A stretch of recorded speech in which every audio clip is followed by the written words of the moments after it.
अगर किसी वक्त को बद नजरी हो भी गई तो नबी पाक ने बताई नहीं सूरत बकरा।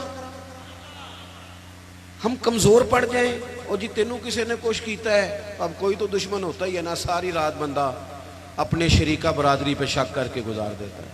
ये कमजोर बातें हैं। ताकतवर बने, मजबूत बने।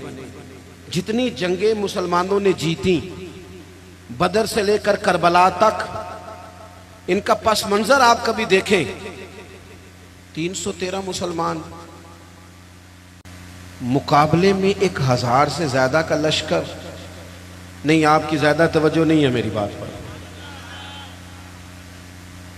313 बंदे, उनके पास भी तलवारें कोई नहीं। 6 जिरहें, 8 तलवारें, 2 घड़े। कभी सोचा करें 6 जिरों से भी लड़ा जा सकता है, 8 तलवारों से भी जंग होती, और मुकाबले में 1000 बंदा। एक एक बंदे के पास 3-3 किस्म का असला, नेजा भी है, तलवार भी है, तीर भी है। यहां रात को रोटी खाई है लोगों ने तो किसी को मिली, किसी को नहीं मिली। और वहां अबू जाल ऊंट लाया है, ज़िबा करते हैं, भूनते हैं, खाते हैं। लेकिन ये 313 जब मैदान में निकले ना, जब ये मैदान में निकले तो हुआ क्या था भला? अल्लाह कहता है वलकद नसरकुमुल्लाहु बिबदरिन व अंतुम अज़िल्ला।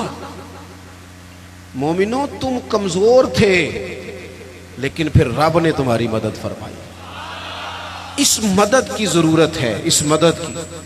पहले तो हमने ये देखना है कि जो काम हम जिंदगी में कर रहे हैं वो इस तरह का है कि उसमें अल्लाह की मदद आएगी। फ्रॉड में, धोखे में, चोरी में, इसमें अल्लाह की मदद नहीं आती। पहले ये देखें कि वो काम ऐसा है कि मदद इलाही आएगी, और फिर जहन बनाएं कि हमने ईमान को मजबूत करना है। रात को अबू जाल ने जासूस भेजा कि पता करके आओ कितने लोग हैं, तो वापस आके वो कहने लगा 312 हैं या 313 हैं, उनमें भी बच्चे हैं, कुछ बूढ़े हैं, कमज़ोर से लोग हैं। तो अबू जाल कहने लगा फिर लड़ाई क्या करनी है, इनको ना ऊँटों की पुश्तों पे बांध के सुबह मक्के ले जाएंगे, वहाँ जाके देखेंगे इनके साथ क्या करना है। तो जासूस कहने लगा सरदार पूरी बात तो सुन ले, तूने जल्दी की है फैसला करने में, पूरी बात तो सुन ले। उसने कहा पूरी बात क्या है? कहने लगा हैं 313, पर मैं सारी रात घूमता रहा हूं, हर बंदा शहादत की दुआ मांग रहा था। उनका वापस जाने का इरादा कोई नहीं, वो तैयारी करके आए हैं। उनका इरादा है कि मरेंगे, उनका इरादा है जान देंगे, उनका इरादा है तलवारों से ज़िबा हो जाएंगे पर लौट के नहीं। जे तू चढ़े आउते दार भी नहीं, तो जे तू विके आ इश्क बाजार भी नहीं, ते भाईया एडा सस्ता सौदा प्यार भी नहीं, ते एडा सौखा लभदा यार भी नहीं। कुछ समझ ना आवे लोकां नू ओका दे नाल शहीद करे, असां डिठी यार दे हथ तलवार भी नहीं, पर ओदा खाली जांदा बाहर भी नहीं। जब आपका यकीन मजबूत हो, कच्ची पक्की बातें, छोटी छोटी बातें, मुरीद हो के भी मुरीद नहीं, शागिर्द हो के भी शागिर्द नहीं, किसी जगह फकीर हो के भी दरवेश नहीं, भाई बेटे हो के भी फरमा बरदार नहीं, मुसलमान हो के भी। या अय्युहल्लज़ीना आमनू आमिनू बिल्लाह, अल्लाह कहता है ओ ईमान वालो ईमान ले आओ, ओ ईमान वालो ईमान ले आओ। इकबाल कहने लगे खिरद ने कह भी दिया ला इलाहा इल्लल्लाह तो क्या हासिल, दिलो निगाह अगर मुसलमान नहीं तो कुछ भी नहीं, कुछ भी। हम ना ध्यानतदार नहीं बनते, अमानतदार नहीं बनते, ईमान के तकाजे नहीं समझते। वैसे हम ईमानदार हैं, लेकिन अगर 10 रुपए की बात हो, अगर 10 करोड़ की हो तो फिर नहीं। मेरे एक प्रोफेसर साहब दोस्त हैं, वो फरमाने लगे कि एक महंगा जूता ना बड़ा महंगा था, तो उसका एक पाँव कहीं गिरा हुआ था, डब्बे से निकल के बिल्कुल शापर वापर चढ़ा हुआ। तो बंदे ने ढूंढना शुरू कर दिया किसका जूता है, किसका जूता है, किसका, पूरा ढूंढा उसने। थोड़ा सा वो आगे गया तो उसे दूसरा पैर भी मिल गया, फिर उसने बंदा ढूंढना बंद कर दिया। ये दयानतदारी है। यहाँ इस तरह के हम दयानतदार हैं, ऐसा नहीं होता। खुदा के बंदो, ईमान के तकाजे, जो रिस्क तेरा है वो कहीं और जा कैसे सकता है? जब तकसीम करने वाली रब की जात है तो तू छीन के खाना चाहता है। एक बात आपको बताऊं, बदयांती करके किसी के बच्चों के पैसे घर ले आओगे ना, तो घर में दौलत आएगी, सुकून नहीं आएगा, करार नहीं आएगा। शोर नहीं ख़त्म होगा।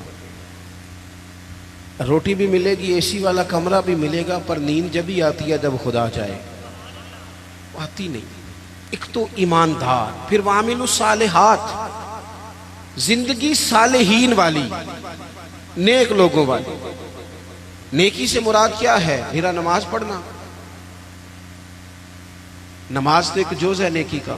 वो हमारे यहाँ कुछ लोग कहते हैं फलाना बंदा बड़ा बाइखलाक है जी। क्या इखलाक है? तो मीठा बोलता है। तो मैंने कहा मीठा तो लोग मतलब के लिए भी बोलते हैं, उनकी ट्रेनिंग होती है, कड़वा बोलना ही नहीं। आप बड़े महंगे होटल में चले जाएं, बड़े महंगे में, आपने 2000 की चीज़ लेनी है, लेकिन सेलमैन की ड्यूटी है कड़वा नहीं बोलना। आप जितना मर्जी तल्ख हो, वो तनख्वाह लेता है मीठा बोलने की। सिर्फ मीठा बोलना इखलाक, मीठा बोलना भी इखलाक है, पर सिर्फ मीठा बोलना अखलाक नहीं, बल्कि सच बोलना अखलाक है। सही बात करना, बददियानती से बचना, झूठ से बचना, किज़्ब से बचना, वादा खिलाफी से बचना। हजरत उमर फारूक रदी अल्लाह तआला अन्हु खड़े, देखे मैंने अल्हम्दुलिल्लाह इमामा बांधा है। मैं समझता हूँ दाढ़ी के बगैर मर्द क्या, हुस्न ही नहीं, खूबसूरती नहीं, लेकिन मैं ये बात भी दावे से कहता हूँ कि दीन सिर्फ ज़ाहिरी हुलिये का नाम नहीं कि आप दाढ़ी रख लें, पगड़ी बांध लें और जो मर्जी करते भी रहे। इजाजत हो गई आपको। ईमान का तो ताल्लुक ही बातन के साथ है, फकत ज़ाहिरी हुलिया दीन नहीं कि आप पर लिबादा दीन का है और बाकी सारी चीजों से आप फारग हैं। और भी कुछ तकाजे दीनदारी के। हजरत उमर फारूक रदी अल्लाह तआला अन्हु के सामने किसी बंदे ने किसी की तारीफ की और बड़ी की। हम चूंकि मुबालगा राई के कायल होते हैं, हकीकत पसंद नहीं होते, किसी पर तनकीद करेंगे तो फिर भी दलील के किए जाएंगे और तारीफ करेंगे तो फिर भी हदें क्रॉस कर जाएंगे। हजरत उमर के सामने जब उसने तारीफ की तो जनाब फारूक आजम फरमाने लगे, तू उसकी बड़ी तारीफें करता है, तू पड़ोसी है उसका? कहने लगा नहीं। फरमाया कभी उसके साथ पैसों का लेन देन किया है? कहा नहीं। फरमाने लगे कभी उसके साथ सफ़र किया है? कहा हुजूर नहीं। तो फरमाने लगे अच्छा तू नमाज देख के तारीफें कर रहा हो। फरमाया सिर्फ नमाज देख के तारीफ ना कर, देख तो सही बातन कैसा है, उसके अखलाकी रवैये किस तरह के हैं। मैं बड़ी माजरत के साथ, मेरा ख्याल है जितनी दाढ़ी की तबलीग मैं करता हूँ कम ही कोई करता होगा, लेकिन मैं नफरत नहीं करता उस शख्स ने जिसने रखी नहीं, और मैं कोई तकब्बुर नहीं करता कि मैंने रखी है। हमें ना बड़े एतदाल से, मैं जहाज में बैठा था, एक सफ़र के लिए मुझे जाना था, तो मेरे ना दिल में ख्याल आया, फिर मैंने अपने उस ख्याल से तौबा की। मेरे दिल में ख्याल आया, मेरे मोबाइल में कुरान शरीफ होता है, कुछ